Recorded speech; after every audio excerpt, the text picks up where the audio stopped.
On today's episode of the Bolt Crew podcast, we celebrate the Chargers going 3-0 to start the season. We also compare our NFL power rankings from the best to the worst. And can the Bolts make it 4-0 this week against the Giants as they make a quarterback change? We talk about it all on this episode of the Bolt Crew podcast. Hey, yeah, hey, it's the Bolt Crew, and we always win it. Hey, go against us, I don't recommend it. Hey, it's the Bolt Crew, best up in the business. It's the Bolt Crew, reppin' for the city. Mackin' on and off the field like Khalil. They hate on us cause we keep it too real. I'm talking smack like Phil Rivers in the field. Oh, you mad again cause we kept it real? Why you mad? Hey, I'm talking smack, I feel like Uncle Dave. Hey, I bring the pain, I feel like Derwin James. I could run and gun, I feel like Herbo down the lane. I feel like LT the way I'm stiff arming these lanes. We just wanna win, we just wanna win, yeah. Ay, we just wanna win, we just wanna win, ay. Putting on for the city, putting on for the city. We just wanna win, we just wanna win, yeah. Hey everyone, welcome to the Bolt Crew podcast on a Tuesday. Dave Palais, Josh Palais, and Mario Heron. As I said before, we ask you to do a couple things on the show. We ask you to like and subscribe to the show. If you get a chance to do that, we appreciate it. Also, just a background, if you're new to the show, because all of a sudden when the team starts winning, you start getting people reaching out to you that weren't following the show before. Again, Bolt Crew podcast has been around since 2022. I've been in radio and television for over 30 years with ESPN and other affiliates. Josh, also former Alabama quarterback, also covered the NFL for ESPN and Sirius Radio, and Mario Heron at the bottom of the screen. Currently in Chicago, lifelong Charger fan, covers the NFL for ESPN out of Chicago. So believe it or not, we kind of know a little bit about football, right? We have a lot of football backed into us, but we're fans first. So it's not one of those shows, if you're new to the show, where we want to feel like you're talking down. As you see the people that are on the side that jump in our chat, man, it's one big Charger family here, and we just kind of discuss football the way friends discuss football. We aren't going to bore you with a ton of stats, but hopefully things that help you out as you watch the game. So just a quick background on the show for the people who are new, but we do appreciate people jumping in. And it's just like I said last week, guys, when we were 2-0, hey, there's room on the bandwagon. And Charger fans are saying, hey, come on over. You know, here's the deal. And we talked about this on Sunday after the Chargers beat the Broncos, that what will the talk be? Will the Chargers start to get the attention they deserve? You're starting to see more on a national level. And the thing you're really getting the talk about, not that the Chargers are exactly 3-0 or injuries or anything else, it's the incredible pass that we saw from Justin Herbert to Keenan Allen. And you're seeing it broken down all over the place. And look, it was amazing. And Justin Herbert, who hasn't won a postseason game, all of a sudden you're hearing people say he might be the best quarterback in the NFL right now. He is the best quarterback in the NFL right now. Josh Allen would be the only other quarterback in the league that might be at his level. The throw to Keenan Allen, we spoke about it on the postgame show. I've watched it 100 times since Sunday. It gets better every time. And Justin Herbert posted on his Instagram. He was obviously proud of his throw, and he should be. I didn't realize, Mario, until after the game that Keenan Allen was 0% open. He was not open at all. And somehow Justin Herbert got it in there. The play was amazing. Also want to give you props on something you said last show. I thought you were nuts. You said the Chargers have a top 10 receiving room in the NFL. And I was like, he's crazy, right? Because I never thought our receivers were top 10. Chargers do have a top 10 receiving room in the NFL. They're number 2 right now in all the NFL in passing yards per game. That means our receivers are doing a pretty damn good job of getting open. So I agree with you. I think the Chargers are a top 10 receiving room. They might even be a top 5 receiving room to start the season. And they're playing at a level, like you said, like Herbert's playing MVP type, but so these receivers have been playing better than they have ever played. We've seen Quentin Johnson moss someone, and that's something we have not seen in all of his years playing for the Chargers. This is something new. Ladd, he's been himself, but he's almost taken a back seat because of the plays that Keenan Allen and Quentin Johnson have made. And shoot, I'll even show, throw a little times that Trey Harris has made plays and caught some balls for the Chargers. Keenan Allen, 3 straight games, Dave, 3 straight touchdowns. Can he make it 4 against the New York Giants? I'd say so, because that secondary is freaking god-awful. But it just goes to show that this team is clicking on all cylinders, and now they face a team that is backed in a corner. I think they have a coach and Brian Dable that is really nervous for his job, because I don't think you're nervous for your job if you make a move like they did today with starting Jaxson Dart on Sunday. I hate the move for New York. I love the move for LA because I think there's nothing better than facing a rookie quarterback a couple weeks in that is thrown into a mess and he's told to figure it out and make something happen. And by the way, he's facing a guy in Doran James that's probably defensive player of the year. Jesse Minter is probably going to be a coach next year, and a defense that's top 5 in points allowed and the best red zone defense currently in the NFL. I mean, I could talk to you stats for about 40 minutes of how good this team is. All right, let's jump right into the big news for what's going to happen on Sunday. The big news of Sunday's game is the New York Giants have made a quarterback change. Russell Wilson, who had the game of his life against the Dallas Cowboys, 8 days ago, all of a sudden he's benched, and he deserved to be benched. I mean, if you watched him play against the Chiefs, some of the worst football I think you've ever seen. I mean, just absolutely amazing on how bad he was playing, especially down the stretch, where it seemed like he did everything he could not to throw that third interception of a game. It was bizarre. It was really, really weird. Like, did he think he was going to get points from hitting the goalposts? I mean, when he rifled the ball up the tunnel and the announcers made a joke about it, it was kind of crazy. Like, what is happening to Russell Wilson? Straight out of Space Jam with the Monstars. Like, what happened to Russell Wilson? And then Jaxson Dart now gets a chance to start his first game in the NFL. And they announced the same thing on Sunday, saying, look, when you draft a quarterback in the first round, you're drafting that quarterback for the next coach. So Brian Daboll obviously not getting fired this week, but this thing is setting up for Brian Daboll to be out of a job very soon. And he knows. I hope he's renting, because guess what? It's not a lot of job security of what's going on with the Giants. And he's not the only one to blame. The GM, the owner, and everything else. That doesn't matter. The deal is this. The Chargers take on the Giants on Sunday, 10 a.m. Pacific time. Jaxson Dart starting his very first game. Should not have success against any NFL team, let alone this Charger team. And at the same time, if you're the Chargers, do you say, hey, look, we know how to disrupt a rookie quarterback and how to speed the game up on him? Or are you sitting there saying, we don't have a lot of basically film on Jaxson Dart, and we're going to sit there and be real cautious on how we go about it? How would you go about affecting Jaxson Dart, Josh? It's very simple to me. This will be the most cut and dry game plan the Chargers will have all season. I'm bringing the house on Jaxson Dart, and making him beat you with throws to anybody not named Malik Neighbors. You saw that with the Giants game on Sunday. It was very simple. They said, we're going to take away Malik Neighbors. We're going to make you beat us with somebody else, and they couldn't do it. Russell Wilson throwing the ball away on fourth down near the goal line was bizarre. It was the second most bizarre thing over the weekend. Number one bizarre thing was Kellen Moore going for a field goal down 35-3 on the 2-yard line. That was bizarre. But Russell Wilson, I don't know what happened to him, because when he was on the Seahawks, it seemed like he was on his way to the Hall of Fame. He still might be a Hall of Famer. I'm not sure about that. But lately, he's just awkward off the field, on the field. His decision-making's weird. And I think the Chargers are going to make it hell for Jaxson Dart in this game. And they will, because they're one of the most elite defenses in the NFL. They're going to prove it on Sunday against the Giants. You kind of took it right out of my mouth there, Josh.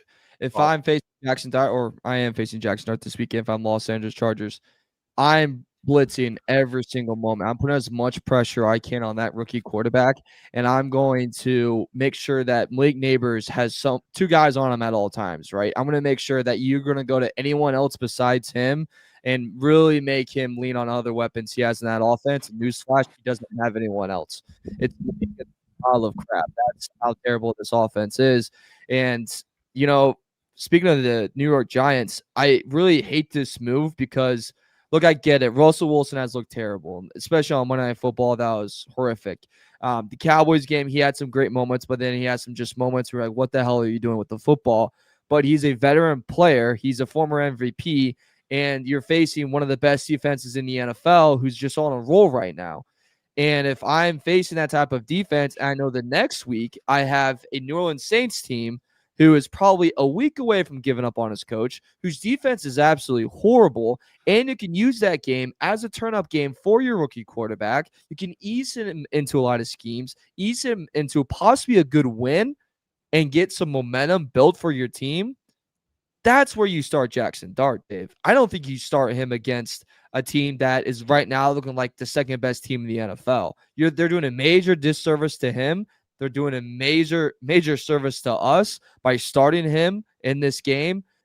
It's gonna look rough for him, man. I mean, he's facing the best defensive mind in football right now. Couldn't agree more. It's very strange, but it's the Giants. This is what the Giants do. Anyone looking at that schedule knows You're facing a top team in the league. You're at home. And maybe the only thing I can think of is that the boos don't come raining down on Jaxson Dart because everyone knows he's a rookie and everyone's excited about him. I'm sure there are people who have already bought his jersey, all that stuff. Dude, this is what you do. You make a clean break and you sit and you start Russell Wilson against the Chargers. You get your ass kicked, and then you fired Brian Daboll on Monday. And then guess what? You face Kellen Moore and the Saints on the road, and you give that kid a fighting chance to do his thing. By the way, Jaxson Dart, where did he play his college ball? Ole Miss. Okay. How far of a drive is it from Ole Miss to basically New Orleans? Not that far. You get a lot of Jaxson Dart fans that even show up to support him. The college kid making his NFL debut right there in New Orleans. Look, the Saints stink. The Saints are the worst team in the league. Why wouldn't you give this guy a chance? I don't know if it's best for Jaxson Dart, but at the same time, if you're the Giants, you tell your fan base, look, this is it. We thought we had something Russell Wilson. We thought we had something Brian Daboll. We're going to cut ties on Monday morning, and it's off to New Orleans. And guess who they face, by the way, after they face the Saints? They face the Eagles. I mean, it gets tough. But at the same time, give the kid a chance against the Saints. Because I tell you what, if you're Jesse Minter, I'm not sleeping at all this whole week. Going, this is going to be my greatest coaching experience of all time when I go against that little punk in that number 6 jersey. There's only one player that could have walked away from the Giants game on offense and said, I played pretty damn good, and that's Cam Skattebo. With that being said, I'm not super concerned about Cam Skattebo. He's not one of the top running backs in the NFL. You could argue that he's the number 2 running back behind Tyrone Tracy. Neither one of them is much of a concern for me, Mario. It's Malik Neighbors. He's going to be the guy you got to focus on. If you're the Chargers, the Chiefs completely shut him down. I believe the Chargers are going to do the same exact thing. Why would you not double him, triple team him on every play? You got to make other guys like Robinson beat you, or even run the ball with Cam Skattebo, because I love what we're going to do on defense with our front 7. Speaking of front 7, the best part of this entire Giants team, including Malik Neighbors, he's only one receiver. They don't really have a great receiving room, is their pass rush, basically. They have an insane pass rush. They have 4 guys over there that are Pro Bowl level players, and they're going to try to get after Justin Herbert. I believe that the best game plan for the Giants would be to probably blitz. Justin Herbert does a very good job against the blitz, so I don't know if that's going to work. But if you can't keep Justin Herbert upright, the game is always going to be up in somebody's hands, right? It's not going to be a blowout if you can't protect Justin Herbert. He was hit 14 times, I believe, in the last game, which was the most times a quarterback has been hit in the last 20 years. Somehow he threw for 300 yards because he's a superhero of a football player. You need to keep him up in this game. It's going to be really difficult against this Giants pass rush. I almost think the opposite with him when it comes to blitzing. I almost think you got to just drop back and just go, hey, we're talented enough with our edge guys and what we have in the interior. Win your matchup one-on-one. You know, and I'm just going to go, Marion Hampton's going to have 12 receptions, guys. I would just try to make it dump down city and do whatever you can to stop Quinn Johnson from making the big plays. Do whatever you can for Keenan Allen to stop and making the big plays and keep everything in front of you. That's what I would try to do if I was New York, and just go, look, this O-line has been playing, I mean, I believe we can all agree on this, a little bit out of their league and out of their minds recently, even though Joel didn't play the best last game. We can take our chances and just go one-on-one. We can win and we can beat them, and, you know, have Herbert have a hand in his face and just go, Marion Hampton, you fumbled 2 games ago. Let's see if that's still on your mind. And that's kind of the way I would approach that game. But either way, Dave, I think we can all really say that the Giants are big time screwed. I mean, really, really screwed. I almost made a really bad joke there, but I grew up today. Today's the day. Now, if Chargers offensively, basically, even to protect Justin Herbert, and as Josh said, their weapons are all in the front for the Giants. I agree with you guys on this. It's a Ladd McConkey day. It's whoever's playing tight end day. It's Keenan Allen. It's Hampton. You just get the ball out of Justin Herbert's hands as fast as you can. You don't want to go back-to-back weeks with him taking a beating, and you can still beat this Giants team. You could sit there and go with the baby steps down the field. I don't think it's one of those you need to keep stretching it. It might not be the biggest day for QJ because the game might not dictate that. But the most important thing is you leave that game and your quarterback is healthy. And defensively, I don't know, you know, Jesse Minter, again, we never question Jesse Minter because he's so good at what he does. Like, we do these shows all the time and we compliment him almost every single game plan of what he does. My guess is they just throw so many different looks at this kid that it's just faster than he's ever seen before. You know, the old Sam Darnold, I saw ghosts out there, that kind of deal, where you're sitting there going, man, I never could get comfortable. There's no reason for Jaxson Dart to ever get comfortable against this team. If a guy like Geno Smith has been in this league this long and couldn't get comfortable, Patrick Mahomes couldn't get comfortable. Bo Nix, who put up great numbers as a rookie, couldn't get comfortable. There's no reason Jaxson Dart should get comfortable. One of those games where you shake hands at the end of the game, and Derwin James walks across the field to Jaxson Dart, puts his hand on his shoulder and says, "Tell your mom I left my wallet on the dresser," and you keep walking. I don't even know what to respond to that. How do I even follow that up? I don't know. The reason why the Chargers have a great defense for a couple reasons. They have some star players on this defense. There's nobody better than Derwin James in the NFL, not just because this is a Chargers podcast. He's actually playing at the highest level of any defensive player in the NFL. I don't have the exact number in front of me here, but I posted it off of the Bolt Crew Twitter page. He is number 3 in the NFL in tackles for loss at 5. The next player that is not a linebacker or edge rusher is in the 40s. He is an absolute freak. He is the best player on the field, every field that he steps on. Offensively, we have the best player in Justin Herbert. Defensively, we have the best player in Derwin James. And head coach, I'll take Jim Harbaugh over anybody right now. Our defense is going to make it hell for Jaxson Dart. I agree with what you guys said earlier about probably playing Jameis Winston or maybe Russell Wilson for one more game because the Chargers have an elite defense. They're going to make it very difficult on him in this game. I also agree with what Dave said about the Chargers might be able to settle for some field goals in these situations because I think our defense is going to shut down that offense the Giants have. I just want to make sure that we get a blowout in this game, right, guys? Like the thing that kind of worries me about this is the old, I guess, saying if there's no tape on darts, like there's like a little bit of surprise factor in there. That's the part that I guess kind of worries me. But at the same time, I wasn't the biggest fan of this guy in college. I didn't think he was a sought-out, player to go after. I still have thoughts of that Kentucky game where I just watched him literally give the ball back to the team multiple times, and Kentucky was clearly saying, we don't want to win this game. He wasn't doing anything to help himself out in it. And then now he's going to get this chance, like we said, against Derwin James, who's playing out of his mind. And literally, I mean, Dave, I don't think it's a hot take anymore to say. And even the past 24 hours, this Charger team's getting national attention everywhere. Keenan Allen's on Pat McAfee. Dan Patrick interviews Harbaugh today. And then you have Colin Cowherd that has Justin Herbert on. I mean, this team's getting the most attention it's gotten in a very long time. And I just hope we keep riding this wave. No, absolutely fun to watch. Jaxson Dart, by the way, my opinion, and I watched him play a lot. I watch a lot of SEC football. I know Josh does too. Dude, he's a gunslinger. I mean, he's exciting, right?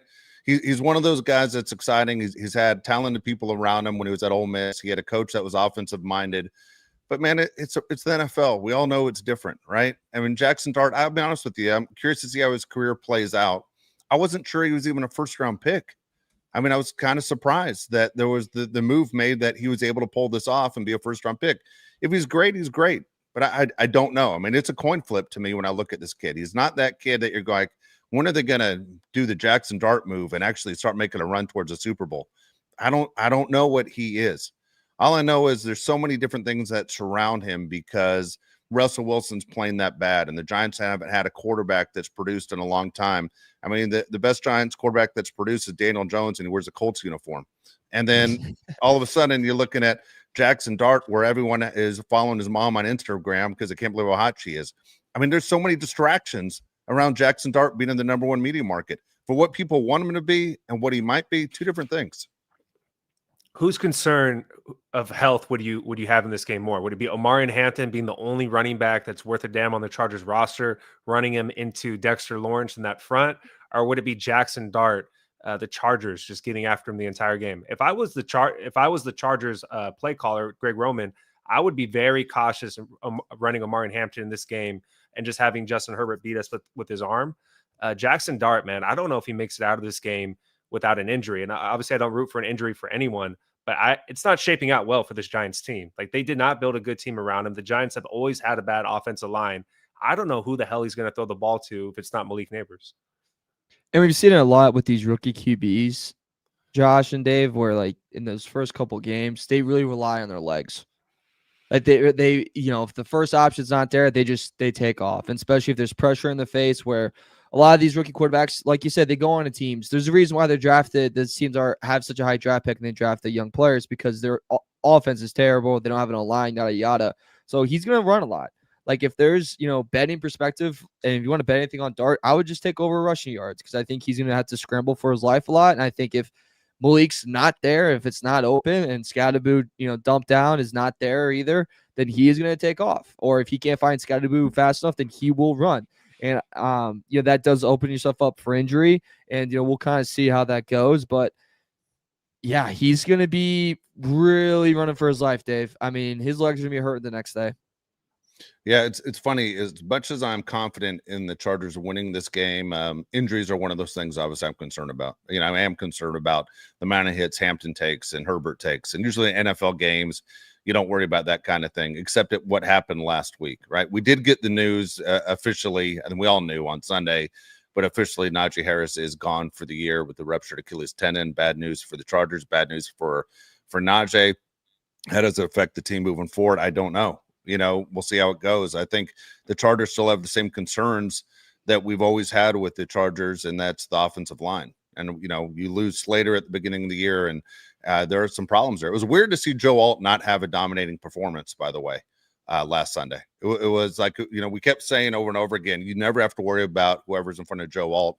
But then all of a sudden, Joe Alt just had an average game. He didn't have a typical Joe Alt game. And, man, it gets tough on Sunday for everybody. Everybody on that offensive line is going against the guy in front of them that's outstanding.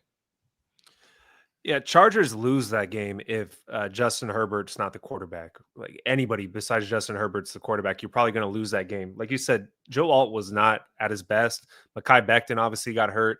Everybody else had a very below average game. You got hit 15 times. You probably should have lost that game, yet you won. Somebody made a good point here on the side. They said, if you don't want Amari and Hampton to get hurt, you also got to worry about Justin Herbert throwing the ball, and they're going to be getting after him with those 4 elite guys they have on their pass rush. What about Arondé Gadsden Jr.? Do you think he has another big game?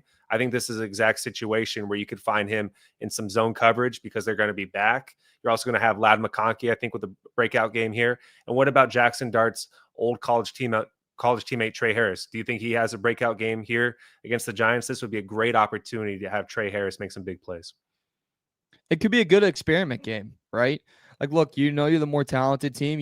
This Giants team, everyone's kind of been able to do whatever they want against them. Try some stuff out, see what kind of works. If you add a little trickery in the book, let's see how it plays out against an NFL team, right?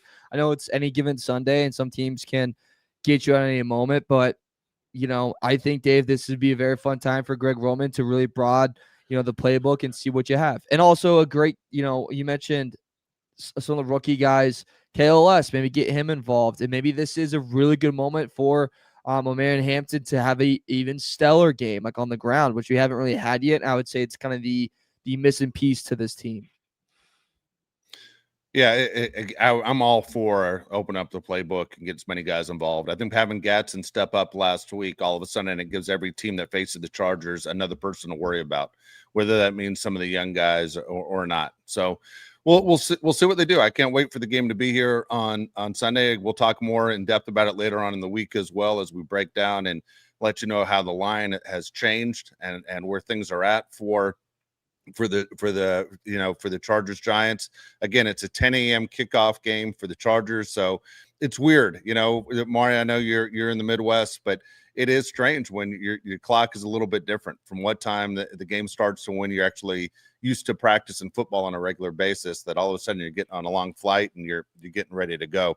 I have faith, though. Things are going to be great for the Chargers in this one. Excited to see this team possibly move to 4-0. And if they aren't 4-0, I'll be very disappointed. And if I'm Jim Harbaugh, I think it's very simple to point out what happened to the Green Bay Packers last week. When you aren't all in 100%, to sit there and go, there's a slip game in there. And we don't want to be one of those teams that have a slip game, because there are teams in this division. And really, there's one team in this division. It's the Chiefs that are going to sit there and try and make up ground. And there's a chance they can make up ground as they pull it together. I think you can put the Raiders in your rearview mirror and never look back. And I feel the same way almost with the Broncos. Maybe I'm wrong on that, but I think it's a 2-team division like I always thought it was. And I think it's the Chiefs and the Chargers. And right now we have a 2-game lead over the Chiefs. Yeah. So the Chargers are 3-0. There's 5 other teams in the league that are 3-0. We did our rankings of the best 3-0 teams. Dave and Mario did their rankings of the best 0-3 teams. Which list do you want to do first? The best undefeated teams? Let's go best undefeated. All right. I'll kick it off. Can we mention Yeah. the Josh, real quick, peel behind the curtain.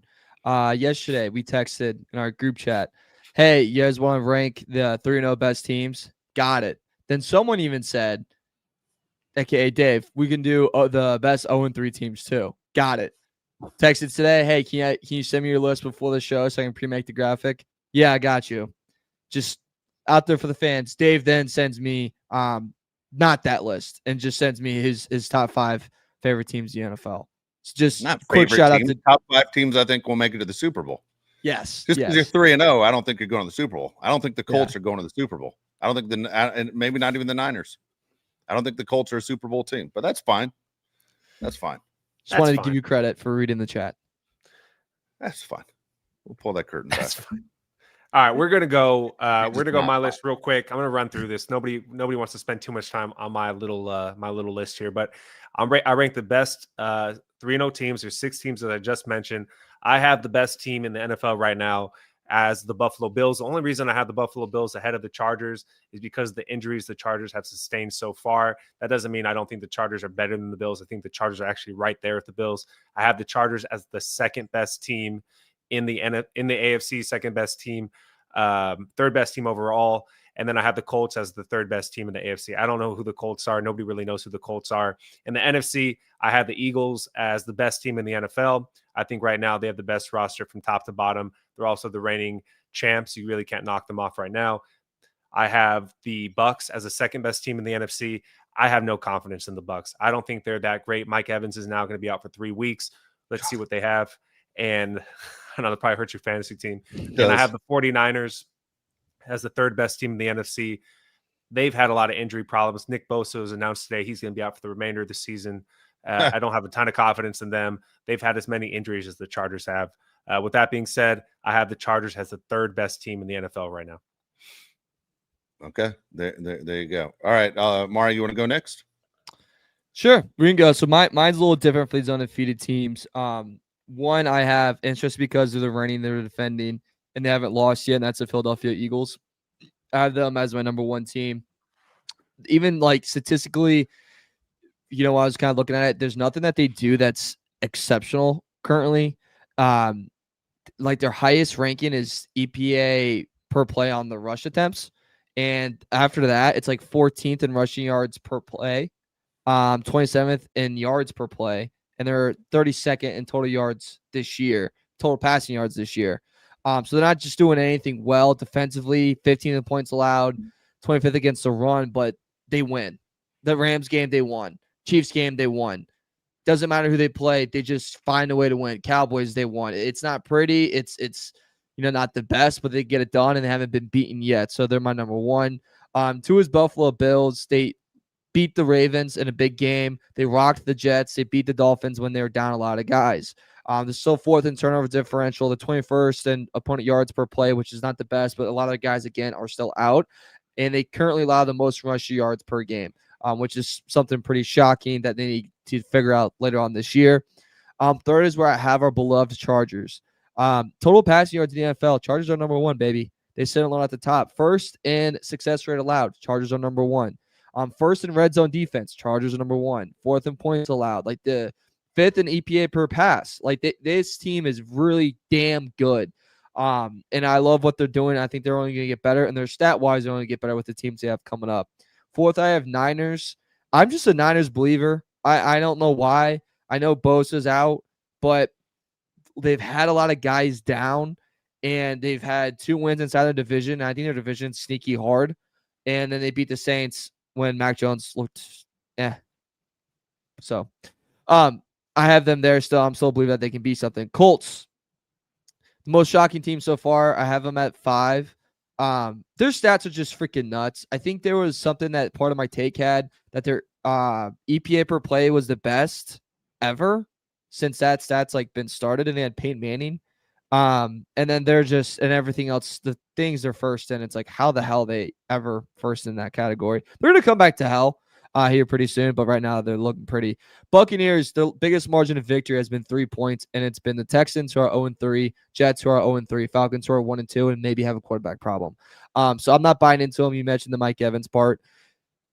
I love Baker, I really do, but you're supposed to dominate the bad teams, and instead they beat the bad teams by one. It kind of reminds me of the Seahawks in Russell Wilson's last year, where they played every game close, and that season didn't end great for them. So I could see that kind of on the horizon for the Tampa Bay Buccaneers, but they are my last placed undefeated team, Dave.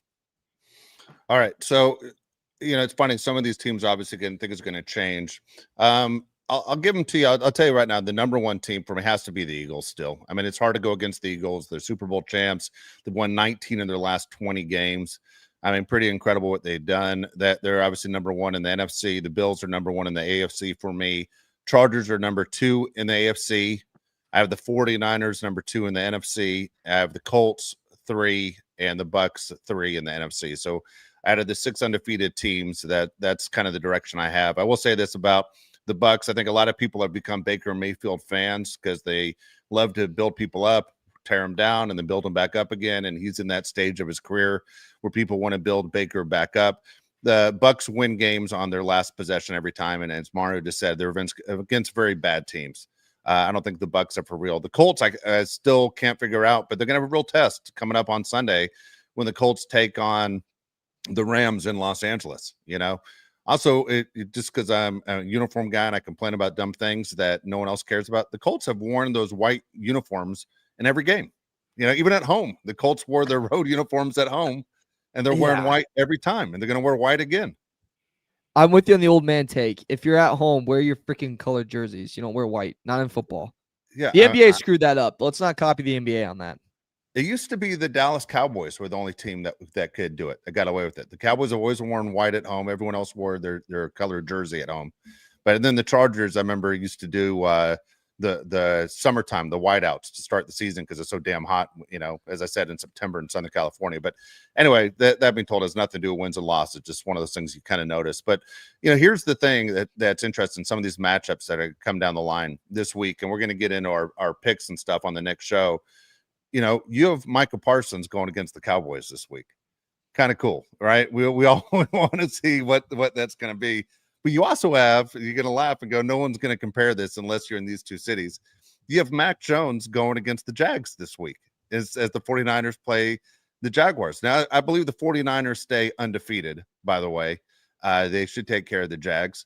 And at the same time, you look at Micah Parsons, it's going to be a bad day if you're a Cowboy fan watching Micah Parsons come back. And we would have thought a week ago that when we talk about the undefeated teams that are the best teams remaining, the Packers would have been at the top of this list. And what makes the NFL great, makes sports great, is you just don't know. I mean, there's a movie called Any Given Sunday for a reason. And sure enough, the Browns knock off the Packers and expose the Packers for having a weak offensive line. So what does that mean for the rest of the league? It means there's an opening there and a chance that somebody can be beaten. And the key now is which team can knock off the Eagles and which team can knock off the Bills. The Ravens, who a lot of people were scared of, including myself when the season started, all of a sudden the Ravens look like a very beatable team, which opens things up for the Chargers again. So, again, not just being 3-0 is important, but to see what other teams you might face in the postseason. That's why it's important the Chargers win this division and get to host at least one playoff game at home. Yeah, as a Charger fan, you had to watch the game last night. I assume both of you guys watched that game last night. Mm-hmm. Yes. Lions, I mean, obviously we did a ranking of the best 3-0 teams. The Lions have a loss. The Lions are one of the top 5 teams in the NFL. That is an explosive team. The Ravens, holy hell, do they have holes on that team. Lamar Jackson was getting knocked all around the field. It made me feel good as a Charger fan, knowing that the Ravens aren't as good as I thought they're going to be, just like Dave said. It shocked me how much the Detroit Lions dominated them up front. Like Montgomery, Gibbs, they got everything they wanted from that defense. And if the Ravens are going to do that, and if the Ravens are going to be that good team that can't beat any other good teams, then that's great news for us, Dave. And hopefully that leads to something else later on. Marlon Humphrey all of a sudden doesn't look elite. Nope. Really fast, though. Yeah. Really fast. That play was crazy. But, yeah, he's had so many bad plays this year. Roll Tide, though, still. Also, the Ravens play the Chiefs this weekend. We need the Ravens to win. Yeah. Big desperation spot for both those teams, too. If you're Ravens, you can't afford to go 1-3, and Chiefs, you can't afford to go 1-3 either. It's crazy, that situation. All right, you guys going to rank your 0-3 teams? Yeah. Yeah, real quick. We'll rank the 0-3 teams. All right, going to fire through with the losers. Okay. The worst team. I'm gonna go backwards. By the way, worst team in the entire NFL is the Saints. For me, the Saints are the worst team in the league. I don't think it's even close. Even though the Titans are like, hold on, we're pretty bad. Don't give up on us. Giants, I have number 4 is the 4th at the bottom. Then the Jets, Dolphins, Texans. I think all 6 of these teams basically should be. Now, hold on, I'll take the Texans out. I don't know. I want to see what the Texans do this week. But overall, I think the Dolphins, Jets, Giants, Titans, Saints should all be looking to trade guys, to move guys. If Alvin Kamara is still on the Saints after the trade deadline, you're crazy. If even Olave, who I don't know what you'd get from him because his head is scrambled from all the concussions, I would be trying to get rid of everybody that I can on the Saints. And the Saints have a few guys that are household names that you go, man, that would help them out. That would help out some other teams. Do you make a move? Because New Orleans has a lot of problems. Shout out to the New Orleans Saints and Brandon Staley. I believe, Mario, they were down. They gave up 35 points in the first 7 minutes of the game. Is that an NFL record? Has to be. How does that happen? How does it happen in the NFL? I don't know if it was the first 7 minutes or something. It was like something ridiculous. The special teams was scoring. The offense scored, and I think it was 4 times in 15 plays. I mean, that is insane. Like, Kellen Moore might get fired. And I said it earlier in the show, they were down 35-3 from the 2-yard line, and he kicked a field goal. How do you justify that to the owner? How do you justify that to anybody? How do you justify that to the team? Yeah, it's insane. Crazy stuff. Some guys are just meant to be coordinators. He's one of those guys, probably. Also, he probably should have never taken that job. That is a terrible, terrible We team. said that when he took the job. We said, dude, this is one you wait on. You wait for your next opportunity. Yeah. I also just can't believe that he would hire Staley. Staley threw him under the bus a lot when he was the Chargers OC. Like, it was Fernando came on here. He goes, yeah, he held all the coaches to he held them accountable for like their losses, but nothing for himself. And then now like roles reverse, and like, okay, I don't know. Wasn't Brandon Staley with the 49ers last year when they weren't good, and now he's not there and they're good? It's a common denominator situation going on here. Yeah, I told him, man. Some guys are winners and some guys are losers. It happens. It happens. All right, I'll run through mine real quick. I did a last minute adjustment, but Saints 2 at 6, Giants at 5, Titans at 4. Brian Callahan giving up the play calling duties, one step closer to getting fired. That's the process. The next step is that he fires the offensive coordinator next, and that's how you know he's really going to get fired after the year. So can't wait for that one and that phase of who's about to get screwed. Dolphins at 3. This is where I switched. I put Jets at 2 because I think Aaron Glenn will have the Jets fighting throughout the season. I know I've said that multiple times, but I don't think he's a bad coach. I think that roster is just not the best, and Fields is obviously hurt right now, but they will fight for every game, and those players will take a bullet for him, man. And then number 1 is Texans, and the Texans might have a CJ Stroud problem. Dude. Oh my God. Like, worst quarterback in the NFL, right? At this point, he's right there. One of them. I mean, he looks terrible. If I'm Will Anderson, if you've seen his stats this year, like, he's having an insane year. It's like when Mac was on our team when we went 5-12. It's like, really, guys? Terrible, dude. Ever since he little brothered your boys, Caleb Williams, who looked great on Sunday. Dude, yeah. By the way, man, I know we probably won't even get to it. But it just popped in my head. Hats off to you, Josh. You said Carolina was going to have a big game, and they did. I mean, Bryce Young is better than CJ Stroud. Also, Michael Penix is pretty terrible, right? Or he looks pretty terrible. He looked terrible in that game. He looked bad. Yeah. He looked bad. People keep talking about this. Sorry, real quick, Mario. I'm sorry to go in a different direction, but I just want to address on the side here. The Texans released safety CJ Gardner-Johnson. If you look into the story, he's an absolute problem in the locker room. The Chargers have built a very strong locker room with a strong culture. The Chargers are going to stay so far away from him. So don't even mention bringing it up. He is an issue everywhere he goes, whether it's the Lions or the Eagles or the Texans. He's a guy that can play, but a guy that can't get along with the coaches and his teammates. So Chargers would never sign CJ Gardner-Johnson. He seems like he gets released by the Eagles and just goes back to the Eagles, Dave. I think that's his just always trajectory. Yeah, you're right. You're absolutely right. All right, Josh, what All do you got?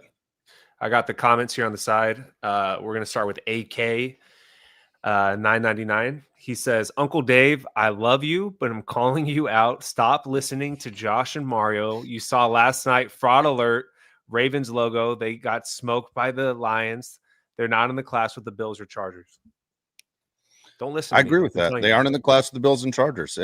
What can I tell you? I think the Ravens on paper and with their coach honestly had faith in them being one of the most talented teams in the league. I would never have guessed that the Ravens' problem would be Derrick Henry. Derrick Henry fumbling the ball is one of the craziest things I've seen as far as just not expected. Here's a guy who never fumbles and has fumbled in every game at the worst times. And then he almost fell off the bench. Like he almost fumbled the bench with his ass. Oh my God. That was weird. That was such a bad look. Yeah.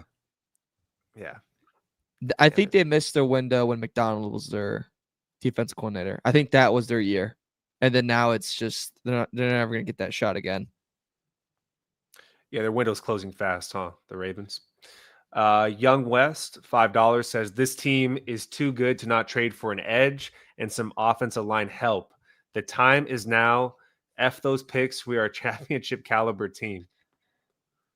I'm with Young West. I'm an all-in guy. Like, dude, we've looked for that window of opportunity for a lot of years. Like, let's not sit there and say, we could have done this. Don't fall in love with those draft picks, man. I mean, we have holes. We need help on the O-line, and we need some more pressure. I just don't know who's available. I just don't know who's available. And like Niners are now in that conversation too, with Bosa out. So there's a lot of people looking for rentals. No two teams like to trade with each other more than the 49ers and the Dolphins. How many players have they traded to each other in the last few years? It's insane. Watch Bradley Chubb end up with the 49ers. You know what? You're absolutely right. Damn it. Offensive line, as much as I want Bradley Chubb, offensive line is the direction I would go just because Justin Herbert is the team on offense. If he's out, you have no chance of winning. Ricardo Sotoson, $5 says, while it sucked seeing Najee Harris get hurt, Herbert leaping over Najee's body to complete the first down pass was stone cold. That was insane. I'm glad he brought that up. That was crazy. When I look back at that, like he really jumped over him like a dead body. It's crazy. Yeah. That's it's like one of those bag drills, but it's like actually somebody's body. Yeah. He did the right thing. Like, does anyone think he did the wrong thing? No. I mean, what? No. Take a knee and get tapped out, and then I was checking on Najee. We needed that play. How sick would it have been if he like picked him up with his left arm and threw it with his right arm? If he stepped on his, have he stepped in the middle of his back and then threw it? Like just made like it when worse? people dunk and they jump off somebody. Yeah. He hands it off to him. Yeah. Flea flicker, throw it back up. Yeah. That would be the best play, actually. If he would have fell and it was a flea flicker and like he still went at him and he still tossed it back. Dude, when I was real quick, when I was in high school, we rolled a house. You know what that means, Mario? You know what it means, right? Throwing toilet paper up and so, yeah. So we knocked on the door like at 2 a.m, wait for the people to come out, open the door and go, look what we just did to your house. And then we take off, we're running like 6 of us. And this girl, dude, running down the hill and she face plants right into the street, dude. And my buddy, dude, just ran not only like past her, but like stepped on her back and kept running. And we're like, where's Elizabeth? She ate it back there. I stepped on her back. I had to get out, dude. She's gone. She's gone. Like no one's going back for her. We lost like, Elizabeth's the one that gets arrested and stitches and everything, just bleeding in the street. Didn't even help her out. I remember my first play in college. I was running like across the crease and I got hit by a shot and I couldn't breathe. And so I was like walking away, trying to get the wind back in me. And my goalie like saved it and like threw the ball to me. And I was just I got lit up. And like we're at the film the next day and my coach goes, Heron, what are you doing there? I go, trying to get my breath. What was Charlie doing throwing it to me? What a dumbass. But yeah, what are you gonna do?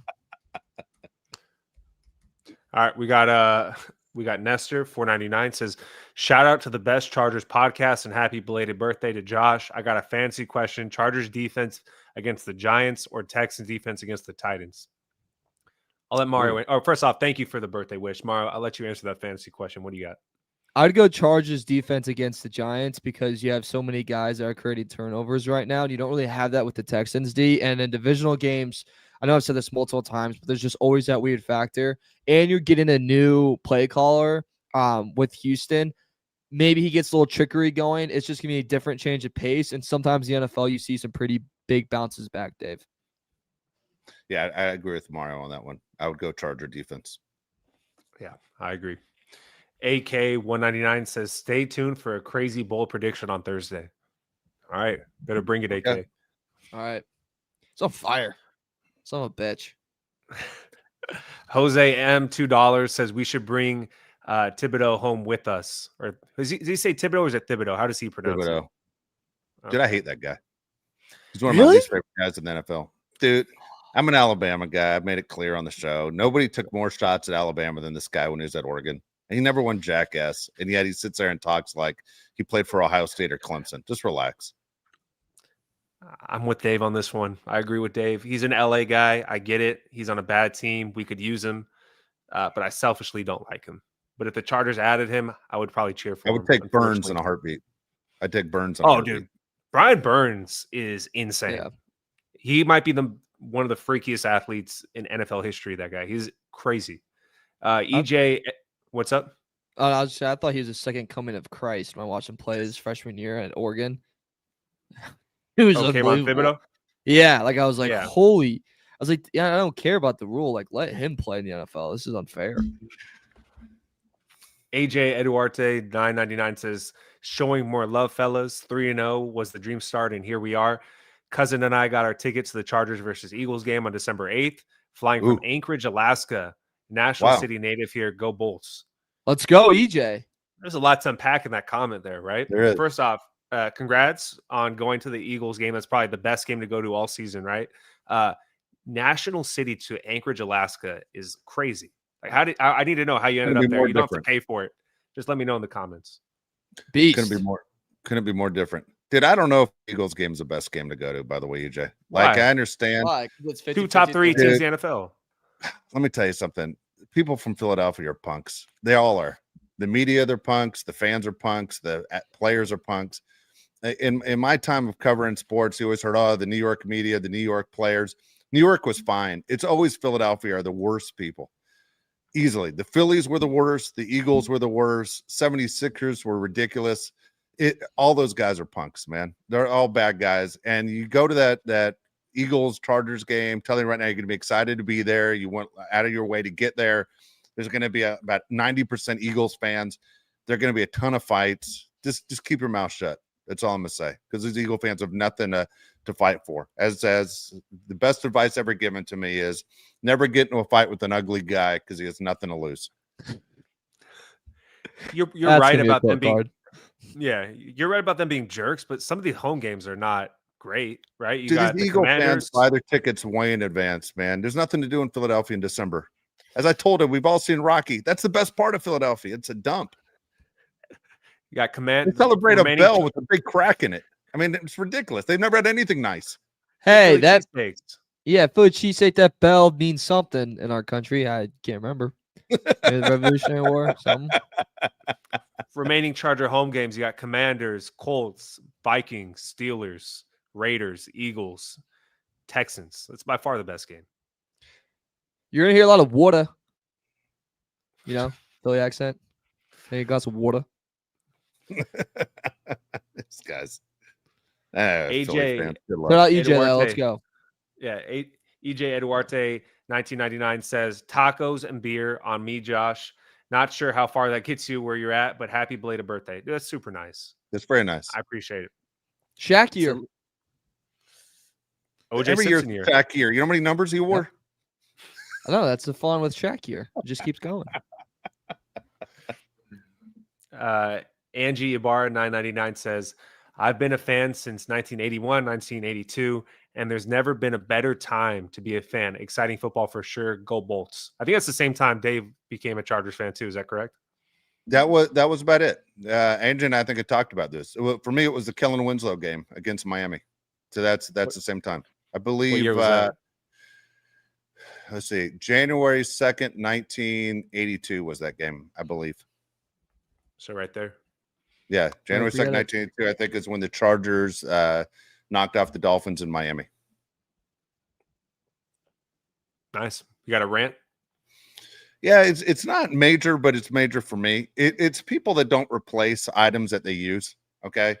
And for me, before the show, it happened to be, water in the coffee machine. I mean, it doesn't seem like that big of a deal to a lot of people, but God dang it, man. Nothing's worse than when you have a Keurig and you go and you push the button and then the blue dot lights up and you're like, mother effer.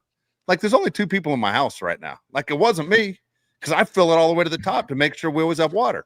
But I'm like, there's water needed in there. And the same thing goes for toilet paper. We're like, really? You're going to leave one square? Like, someone's going to have to sit there and get the toilet paper. It's like, dude, just replace the items they use. I don't think it's a big deal. And I'm not pointing out one person in particular, but you know what I mean? It's just the way it goes. Kleenex boxes, all that stuff. It just replace the items they use. And guess what? You're never a pain in the ass in your own home. And that's just the way it goes. And that goes for company too. Your company knows when they've taken the last bit of creamer, anything like that. You just replace the items that you use, and everyone's happy to see you when you walk in the house. You just aren't that guy that goes, it's going to be worse than when that person wasn't there. And it's just the way it always has been, man, in life. Is right when you borrow something, you return it in a better situation than you got it, or exactly the same as it was, never worse. I don't think it's too much to put water in the Keurig. I just don't think it's a big damn deal. All right. And that's about it. Real simple. I've been in a really good mood for 3 days now since the Chargers won, which is funny. Literally, I was thinking about it 2 hours ago. What am I upset about? I'm not upset about anything. Today's going to be the first show without a rant until I wanted coffee right before the show started, and then dropped a big mother effer as loud as I could in the house. And that was it. Of course, I don't get, I'm sorry. I get, how many things I cook for you in this kitchen? And I go, I got you. Okay. Ooh. But we weren't pouring the scorecard out. God dang it. I mean, F. What? God, man, it's not that big of a deal. If she had to say, if she had a rant today and she had to say something about you, what would be her rant about you? Does she have anything on you right now? Yeah. Ooh. Yeah, she says, you better not bring this up on the show, because if we bring this up on the show, I got something to say. And I'm like, you don't want to get involved in this show. This show's What did you do? What you was have to it? think about it that I never cook. I got it. I don't cook. I don't tell you. I never claimed to be a guy that cooks. By the way, one of my least favorite things is when I hear about other husbands who cook. They like to cook. I don't like to cook. I literally eat standing up all the time. I just want to move on. I'm the guy that goes to the gas station and looks at the pump going, "Oh, what's taking so long?"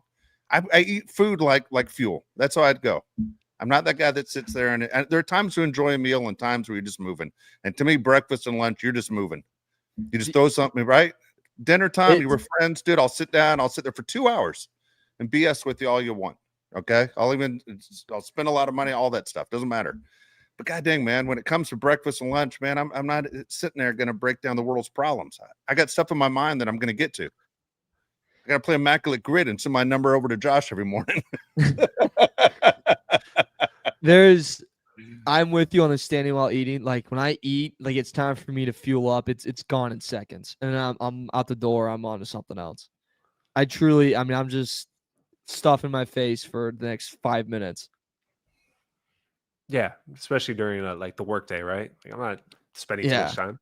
No. This one's meant straight for Dave from Juan Ayala. $5 says, Uncle Dave, where can I find the best pizza in New York? Traveling from Palm Springs to cheer on our Bolts.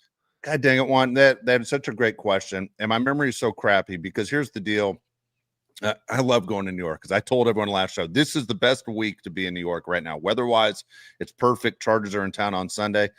Literally, when Josh and I went for the first time together in 2018, we went looking for the best pizza place. They're all good. I mean, Josh and I were eating pizza at 2 a.m, like every day. We're just trying to find great pizza places. I did find a place, and I can't remember the name of it. It wasn't far from the Empire State Building, but I was like, all right, this was the best one. Man, they're almost all great. Josh is a big Sbarro fan. I wasn't. I'm just teasing on that one. But they're all good, man. All the pizza places are great in New York. I love that city. I could never live there. I'm not tough enough to live there, but I love that city. I could go every year. I love Chicago too, when Mario's out. I love Chicago. Chicago's awesome. But you, Mario, you got any final thoughts? New York's overrated, dude. Chicago's number one.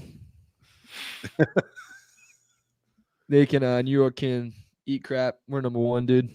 You guys don't have alleys? Come on, get an alley. Put the trash there. Come on now. Dude, it isn't weird in New York that they throw all that trash in the street every night, and every night it's picked up. It makes no sense. And then they claimed like, isn't this the best city? I'm like, well, I'm stepping on someone's lasagna from last night. So no, it's not. It's disgusting. Like, get an alley. It's not that hard to do. Did New York? Okay. For anyone who hasn't been, by the way, Mike G, I see that deep dish pizza. I love deep dish pizza. It's fantastic. It's good. You got to be ready though. Like, if your day's done, I always tell people that if you're eating deep dish, your day's over. So if you look, here's the deal. When you go to New York, if you have not been, was it Juan that just wrote that from Palm Springs that said that? Yes. Yeah. Okay. Juan, here's the deal. If you haven't been and this is your first time, because I told you I love the city, dude, the strong smell of urine that's going to hit you in the face the second you step into that city is going to knock you off your feet. And you're just going to go, oh my God. Like, does everybody just pee in the street? It smells so bad in New York City. And then you just go, you get used to it. After about 2 hours, you're just like, you don't even realize you're smelling urine, but that garbage will get you. Like, I'm one of those guys likes to walk around at night, and I'm walking around between 12 and 2, and there's trash bags all in the street. Man, sometimes that trash gets up in your nostrils. You can't clear it out. Like, you got to take a shower once you get back to the hotel just to clean your nostrils out. It smells so bad. That's the worst thing about New York, I'd say. Outside, I've never had problems with violence, but it's definitely the garbage and the pee. Am I right, Josh? Oh, you're definitely right. It's the first thing you notice. I think everybody feels the same way. Yeah, and, I love that. The rude. I mean, I can't stand rude. Rude people send me. Yeah. See, I got a rule, Mario. I always say you can't judge crazy, and I never know which guys are schizophrenic or which guys are on drugs. I'm never looking for a fight in New York. I will say this, man. One of my favorite things to do: walk across that Brooklyn Bridge. It's exactly 1 mile. It's pretty cool. Oh, it's pretty really? cool. I've never done that. It's awesome.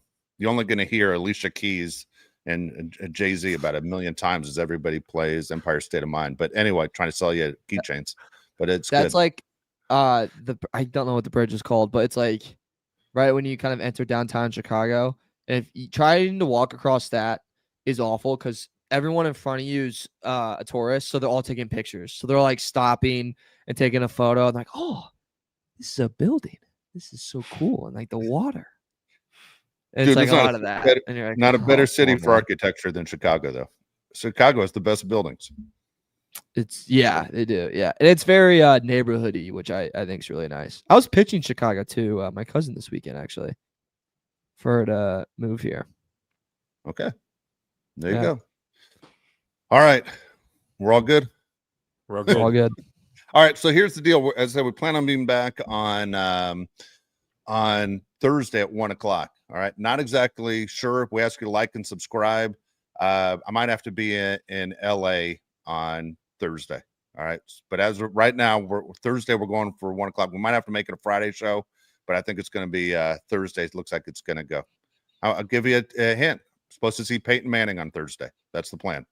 But if I don't see Peyton Manning, we're going to do the show on Thursday. But that's the plan, is to see Peyton Manning on Thursday. But Peyton Manning or motivated Manning?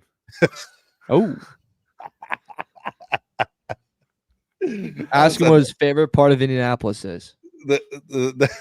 He's going to say that steakhouse, right? That everyone talks about? That's it. Yeah, it's probably it. That's it.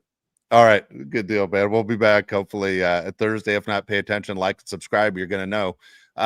Thanks so much for spending the afternoon with us. For Mario Heron, Josh Palais, I'm Dave Palais. We'll see you next time. Hey, yeah, hey, it's the boat crew, and we always winning. Hey, go against us, I don't recommend it. Hey, it's the boat crew, best up in the business. It's the boat crew, repping for the city.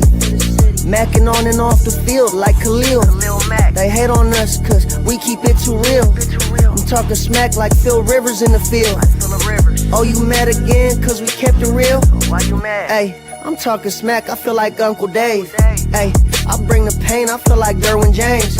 I could run and gun, I feel like Herbo down the lane. I feel like LT the way I'm stiff arming these lanes. We just wanna win, we just wanna win, yeah. Ay, we just wanna win, we just wanna win, ay. Putting on for the city, putting on for the city. We just wanna win, we just wanna win, yeah.